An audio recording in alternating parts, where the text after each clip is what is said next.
Do I push continue? There we go. So yeah, just say yeah, just continue. So who? Okay, Just tell us a bit excellent. of the background on this. Okay, so this is this was taught to me by Betsy Bergstrom of Seattle, Washington, who is a master shaman, I would believe. She's also a Tibetan Buddhist and a Chod practitioner. Um, and she called this the safety protocol, and she also called it power stacking. Now, it's available to anyone. One does not have to be shamanic to do this. Um, Shaman or shaman have different means of accessing power, inner power, and the power of the universe.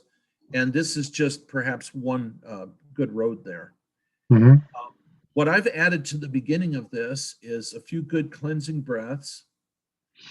And then I go through a process of gratitude. And then we'll go directly into the process. So I'm grateful for the gift of my mind, because with my mind, I'm able to analyze things, make sense of what's happening and the perceptions I have of the world around me. The mind is a very busy place, though, so I'm going to ask it to slow down. And like a busy kitchen, we're going to clean up and put things back in baskets and bins and put them in the cupboards, put them away until they're needed some other time. And now I say thank you for the gift of my body. With my physical body, I can walk and talk and move and dance and laugh and cry and do things in this world that enable me to truly enjoy life. So, regardless of how some days I feel about my body, I'm grateful for the fact that I have one and that for the most part it's functioning fairly well. I'm going to say thank you to the universe for the gift of my heart. From the heart and the mind combined, I'm able to feel and connect not only with the rest of humanity, but with all of life around me, with the plant nations, the animal nations, with the joy of living every day. And I'm also thankful for the lessons that come through the heart, because without a little sorrow or a little pain, we would not really um, be able to value the joy and the love that we also share in our heart. And finally, this brings us to the center of our being. The center of our being I see as a place within and a place where there is the glow of a divine light. Nobody knows why this light is there. But if we look within and we go to the center of our being, we'll either see or feel or know the presence of that light. In that light, I find peace. In that light, I feel comfort, a sense of calm. Whatever I've been thinking or feeling today that has not been calm, everything relaxes and it's like the still water on a lake. I see that light within me.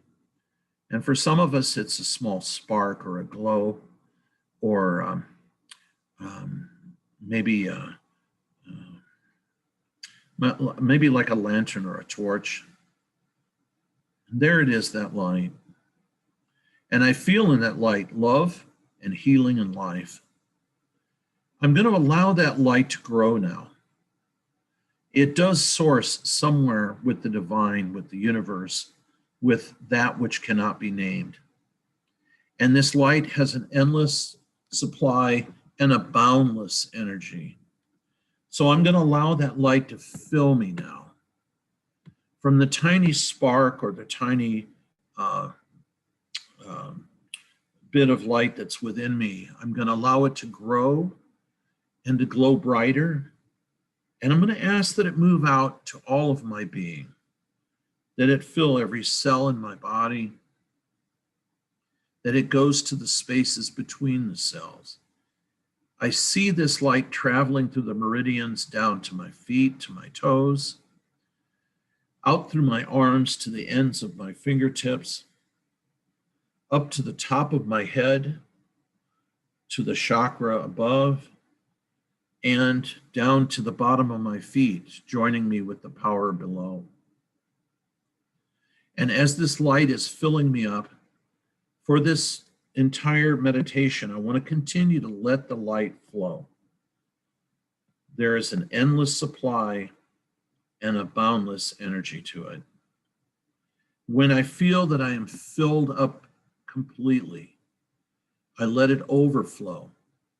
It rolls through me and out into the field around me.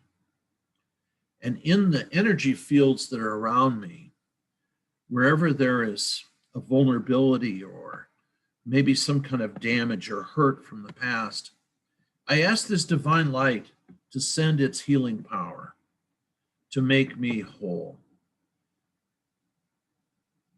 And we continue to let the light come. Now, I want to think of, and I ask that we would think of a place, a beautiful place out in nature. And it could be a place that we have been many times in our life or maybe just once. But for this exercise, please pick a place that you've actually been to, not a postcard of, a future adventure. But see yourself standing on perfect weather day in this beautiful natural place. And all around you, everything is beautiful. The light within you is now being reflected back by the light around you. So that in this sanctuary place, the divine is being fully present, even as it is being fully present within us.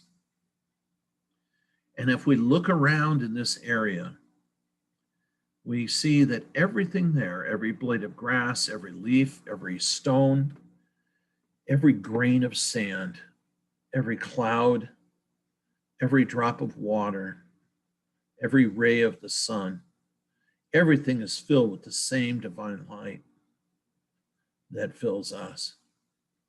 And it is good. It's a safe place for us to walk and travel and talk with our help. Looking around in the landscape, you may see someone who looks like a younger version of you coming towards you, or you may just feel their presence. In either respect, allow that presence to come because it is part and parcel of us, and it's always been with us. For lack of a better term, we'll call this our higher self, or true self, excuse me. We'll call it the true self.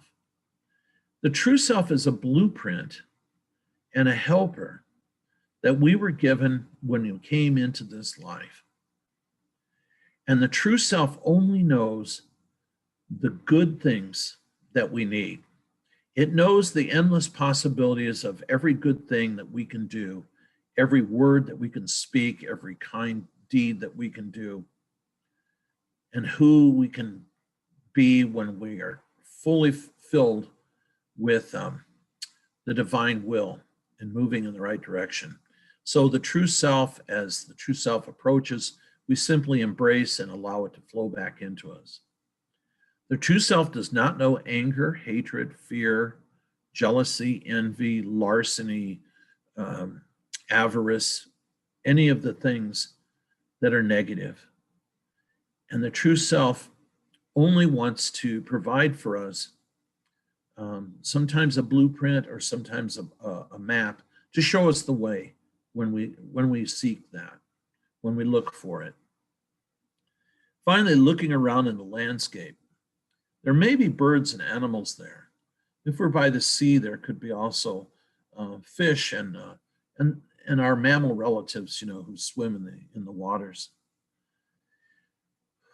Somewhere, one of these animals is a protector for us, be it large or small, winged or walking on four.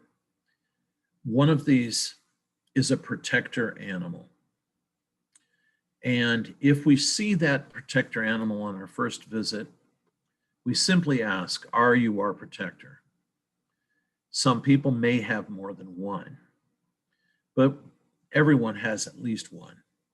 So if we discover that animal there, we invite it to come and join us, and it can wrap itself around us. Even if it's very small, it can become large enough to wrap itself around us and blanket us with protection, with love, with healing and life. It's important that we don't tell anyone who this protector animal is.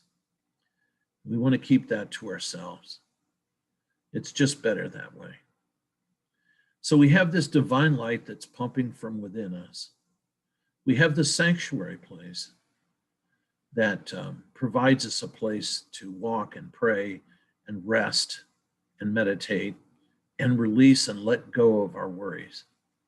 We have the true self, who is not our conscience, will never nag us, but will always welcome us and suggest, the endless bounty of good things that can happen for us in life. And finally, the protector animal that will warn us when danger is coming and do something in the way of guarding us from untoward spirits or beings or energies. And now, with all this power intact, connected in this way, we want to gently come back into the day, feel ourselves coming all the way back into our body. And we want to gently and kindly to ourselves return to this place, bringing the power with us.